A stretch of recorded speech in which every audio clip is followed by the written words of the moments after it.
Tingnan na. So may bad news tayo po.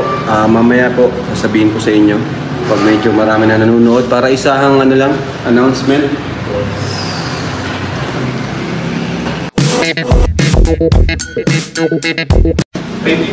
Dahil nasin si Papa Joms at Edo, nakarami si Seth. Pambihira.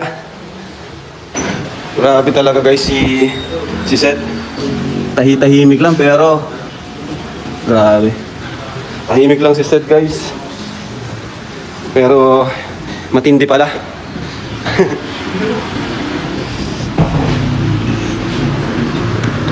Cedros, low-key love team pero waging-wagi din sa pakilig. Eh! Kitang-kita niyo naman po kung paano kami kinilig lahat doon. Nagtatatalon lahat. Pati si Joy, si Dara, kilig na kilig. Si Melka, be like Sed. Papa Joms, gayahin mo si Sed. Papa Joms, gayahin mo si Sed. Wala din si Joms, yes pa, wala din si Joms. Q&A ulit sa Jomcar. Uy! Mukhang maganda ito ah. Q&A ulit. Sabagay, matagal yung last na Q&A natin. Jomcar, please.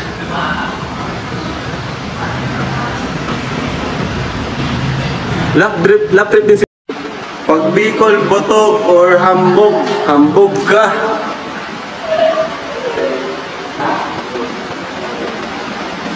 Q&A, alright, Q&A, driving lesson. O sige, take note natin yan.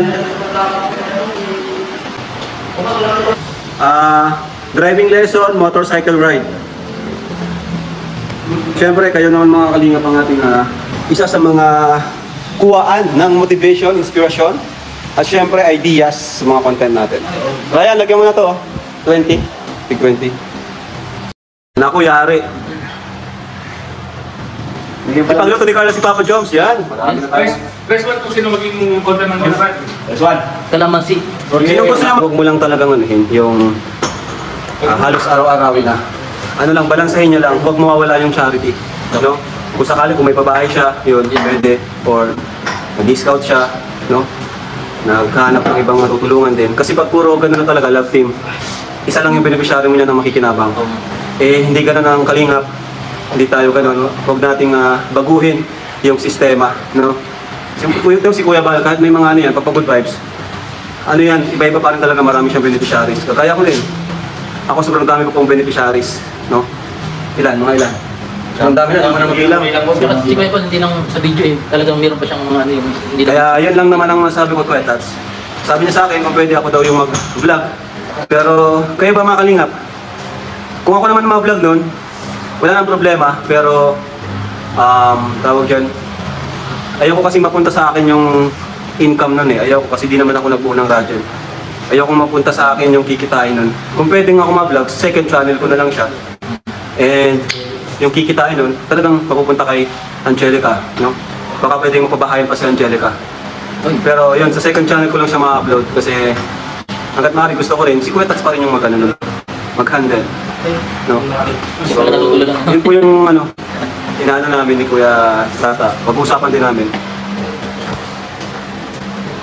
Kaya palang founder ng Gilbert. Last ako. Ikaw naman? Wala? Parto B, yan. Di parto na dito.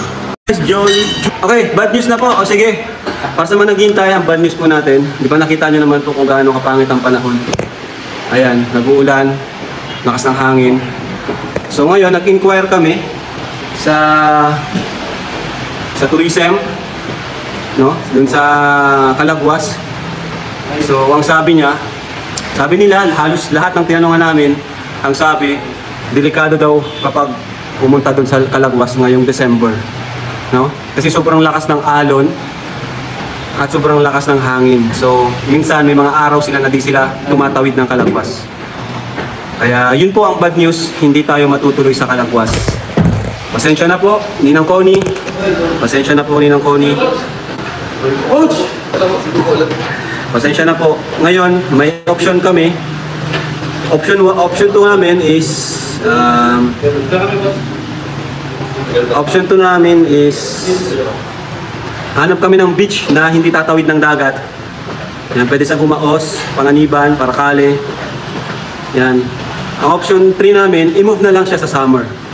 Move na lang namin sa summer yung plano ni Tita Connie, which is pwedeng March, no? March or last week ng February. Pero pinaka-possible niyan, March. So, Tita Connie, kung nanonood po kayo na pong mag-decide, no? Pwede naman namin i-move. Yan, or pwedeng ibang beach yung puntahan namin. Pero ganun pa rin, pangit pa rin yung panahon. Pero okay lang, di naman tatawid ng dagat, di naman delikado.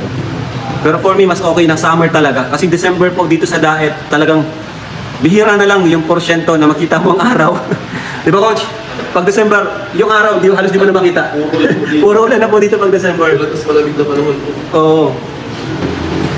Sayang naman din po kasi yung Calagwas, yung talagang solid. Mas maganda talaga summer, Calagwas. Pwede naman po, ipa-reserve na namin yung slot. Kasi pag summer, sigurado maraming yan.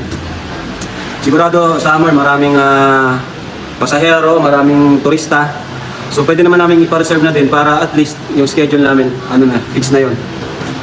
Sa Gumaos, okay din po. Okay din sa Gumaos. Hindi naman kami tatawid ng dagat yan. So, it's up to you, Ninang Connie. Kayo pong bahala.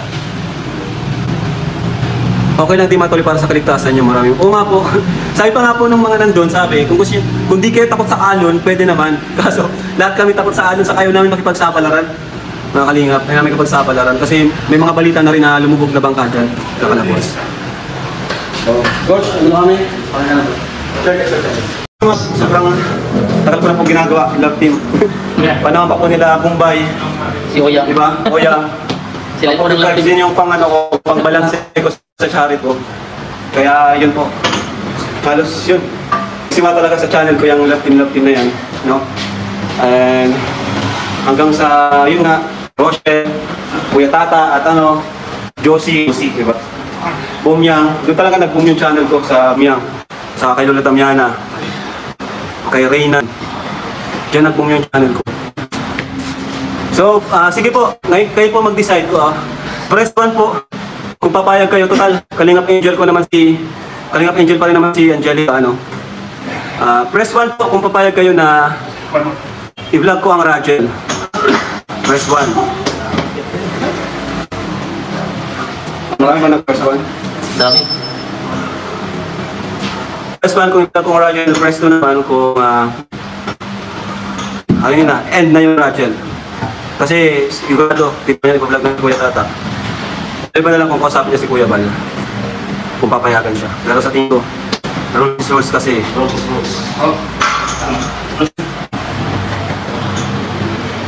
Wala nang problema sana sa ginagawa ni Kuya Tas. Nagkataon lang talaga. Nasilip kasi siya no? Kasi halos yun na lang yung nakikita siguro sa channel niya. Alam niyo, di lang naman po si Kuya Bal ang yan. Sa tingin ko, may mga nagsabi niyan kay Kuya Bal. Kasi may mga officer yan, di ba? Sa Kalingap, mga officer, may mga nagmamonitor. So, syempre, Kuya Bal, ito lang siya. Kumbaga, siya lang yung commander. Diba? Commander. Pero iba yung mga advice sa kanya. Kaya, huwag po natin sisin si Kuya Bal. Si Kuya Bal, ayaw na lang siya. Talagang leader siya. Kailangan niyang balance eh. Kailangan niyang gumawa ng paraan. Kaya rin humigpit, di ba? Ngayon nga lang po, mihira lang po natin makita si Kuya Bal na magsusuway. Di ba, bro? Parang mihira lang. Minsan nga, pag sinuway ka pa yan, maawa pa yan sa'yo eh. Minsan babawiin pa niya, di ba? Kahit, diba, may sinuway siya, tapos medyo ilang araw lang, babawiin na niya. Kaya, yun po yun. So, hindi naman po talaga si Kuya Bal lahat nakakita niyan. Totoo lang, baka di naman niya nanonood si Kuya Bal ng mga may mga nagsasabi lang sa kanya. Ang problema, yun nga, nasilip kasi siguro itong mga araw-araw nga. Leia, Kalika, thank you so much po. Ang balita ito. Maganda, makakabuelo tayo sa pag-vlog mamaya. Siguro, ito rin yung minana ko sa kanya, yung pagkaroon ng malawak at pag-unawa baga, at konsiderasyon. Kasi kay Medit, kung matatandaan nyo, talagang bawal naman talaga dapat na tumanggap mula sa sponsor or magkaroon ng personal attach, diba? Yung ma-attach ka sa sponsor mo, yung tipong halos siya na yung mas sinusunod. Yun, kadalasan pagiging pagkaroon ng malawak na pag-unawa minsan pinapayagan natin. Pero mali naman talaga yun. Dapat rules is rules talaga. Kaya ano nangyari yun, pinayagan ko pa rin siya na, sige, okay lang, tumanggap ka sa kanya. Basta report mo lang sa akin. Kaso minsan kasi doon tayo na papahamak, lalo kung di natin kayang i-handle. Di natin kayang i-handle yung pera. Kaya kad minsan di tayo nabibless kasi ibig sabihin di pa tayo ready na humawak ng pera, mas minsan yan yung magkapapahamak pa natin. Kaya yun po yung nangyari doon sa isang Kalingap Angel, di ba, na talagang naging maluwag talaga ako. Naging maluwag ako sa kanya. Which is dapat talaga sundin yung rules. No. Akala ko kasi kaya niya. Akala ko kaya niya na hindi siya madadala sa mga sponsor. Diba? Pero yun, nagpadala siya. Pero wala naman problema sa akin yun. At okay naman kami, nagpaalam siya ng maayos. So, di ako galit sa kanya. No? Walang sa akin yun. Kasi wala rin naman siyang sinabing masama sa akin. At wala naman akong sa kanya. Sabi ko pa nga nung una, kung sinabi ko pa nga sa kanya kung gusto niyang bumalik, ay pa rin siya, diba? Welcome pa rin siya. Gusto niya. Dito ng March. Pag March po, mainit na po yan. Pag April po kasi, sobrang dami na yan, sigurado. Pag March, medyo okay pa. Kasi April, di ba? Holy Week, April, no? First week. Oo, hirap po yun.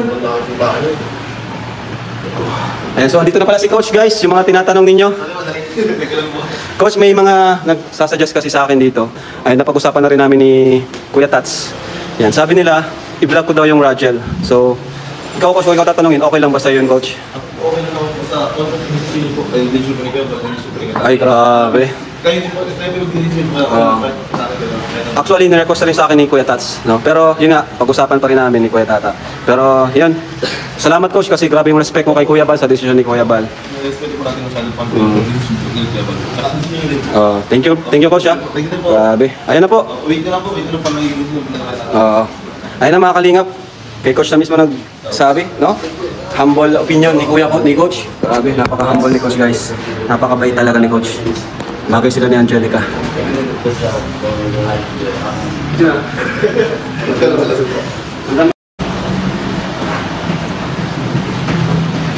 Lolo, asikasuhin mo na lang ang apo mo. Bihira yan. Lolo lang po ang apelyido ni Lolo. Hindi naman po matanda siya. Yes, meron po tayong Christmas ball or Kalingap ball and Thanksgiving party. Ayan. Ang sabi pa, pinag-isipan pa kung 19 or 21 kasi inintay ko pa yung desisyon ni Fiancé kung yung kung matutuloy kami sa Singapore, no? Mabu kami. Ayan. So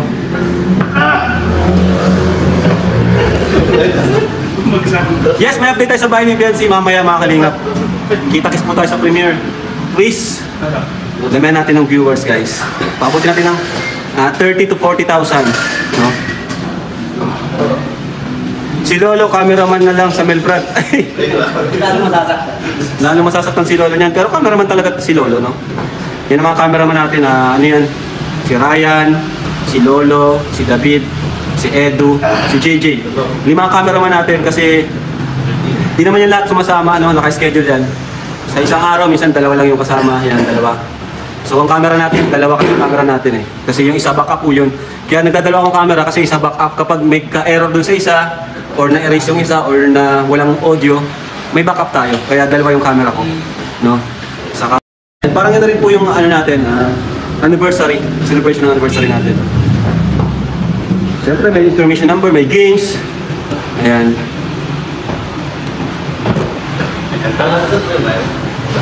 Sa dagat nila si dami na nag-emote. Una si Raz, kahapon si Lolo. Grabe, witness talaga yung dagat nila yan. Memorable yung dagat nila guys. Pumayag na mamata pa ni Fiancé, sabi sa live ni Doc Lab. Ang kaso mula sa live ni Doc Lab medyo mahirap paniwalaan yan. Pag galing kay Dr. Lab, guys, 50-50 tayo dyan. Ang bihira. Nadala na ako yan kay Doc Lab, yung sa hotel, dun sa sa Baguio. Ayun ako si Doc. Marward, yes, eto Marward. Yan po, nakabang na po yan.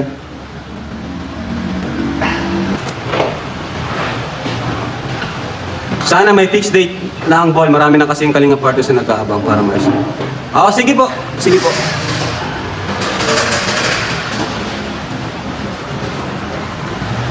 Okay naman. So yun mga Kalingap, at pababay na muna po. God bless po sa inyong lahat. At mag-mission na rin kami. Malapit na rin po ako matapos mag-gym. So thank you so much po. Kita-kits po mamaya sa atin.